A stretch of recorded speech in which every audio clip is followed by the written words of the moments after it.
আশা করি সবাই ভালো আছেন, আমিও ভালো আছি। তো আবার আসলাম আপনাদের মাঝে আরেকটি ভিডিও নিয়ে। তো এই ভিডিওতে আমি কথা বলবো আপনার হলো তার আগে আমি বলে দিই welcome to my YouTube channel বাদন সরকার। তো এখন যে গাছটি বিষয়ে কথা বলবো, এটা একটি খুব পরিচিত একটা ফলের গাছ, যেটা আমার পিছনে আছে। অনেকে দেখে হয়তো চিনতে পারছেন যে কী গাছ এটা। তো হ্যাঁ, এটা একটি লিচু গাছ। আমি লিচু গাছ সম্বন্ধে এখন কথা বলবো। তো লিচু গাছ সম্বন্ধে কী বলবো, তো এই যে লিচুর যে তিনটা উপজাতি আছে, যেটা হলো আপনার এই পুংকেশর, তারপরে সাইজ লম্বা, তারপরে হলো পাতা বা সাইজের দিক দিয়ে একটা কী করে এটা এই লিচুর তিনটি উপপ্রজাতি নির্ধারণ করা হয়েছে। হ্যাঁ, তিনটা উপপ্রজাতি। জি। হ্যাঁ, তো এই উপপ্রজাতি তিনটা কী এবং নাম কি, তিনটা প্রজাতি কী, সেটার বিষয়ে আমি এই ভিডিওতে বলবো। তো তার আগে আপনাদের গাছটি সম্পূর্ণটা দেখে দেই। তো আসেন আপনাদের গাছটি দেখেন। তো এই হচ্ছে সেই লিচু গাছটি। তো দেখেন গাছটি, এই যে এটি হচ্ছে সেই লিচু গাছ। তো আবার দেখেন এর এই দিক দিয়ে আবার একটি ডাল বাড়ছে, এই যে এটি। তো দেখেন এগুলি কেটে দেওয়া হয়েছে। তো আবার এইগুলি আবার এই যে এই ডালটি দেখেন একদম কলপ করা হয়েছে। এই যে এটি, এই যে এই সাইডটি কলপ করা হয়েছে, তো দেখতে পাচ্ছেন। তো এই হচ্ছে সেই লিচু গাছের ভেতর দিকটি।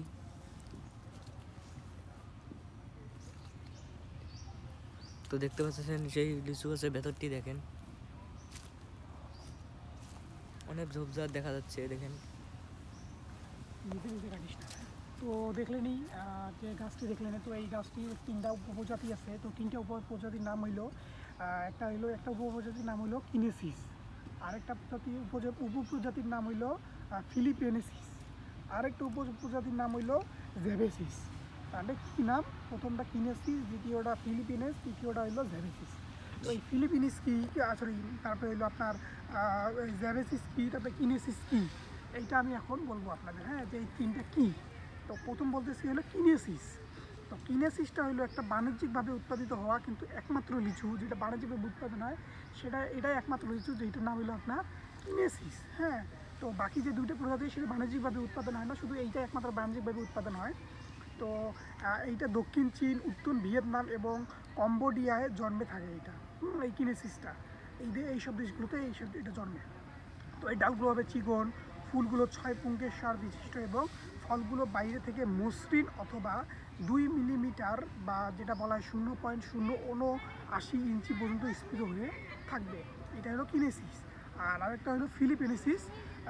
তো এইটা আবার সাধারণত ফিলিপাইনের বুনো এলাকায় পাওয়া যায় এবং খুব কম চাষ করে, এটা খুবই কম। হ্যাঁ, তো এর ডালগুলো হবে চিকন, ফুলে 6 থেকে 7টা পুংকেশর থাকবে এবং ফলটা যেটা থাকবে সেটা হলো আপনার থাকবে হলো ছুচালো ও লম্বা ডিম্বাকৃতির হবে।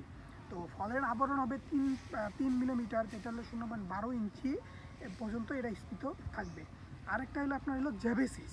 তো এইটা শুধুমাত্র মালয়েশিয়া ও ইন্দোনেশিয়া চাষ করার জন্য পরিচিত। তো এর ডালগুলো হবে মোটা, ফুলে কয়েকটি গুচ্ছে 7 থেকে 11টি পুংকেশর এবং মসৃণ ফলগুলোর বাইরে আবরণ স্ফীত থাকবে 1.1 মিলিমিটার বা যেটা বলে 0.039 ইঞ্চি পর্যন্ত হবে।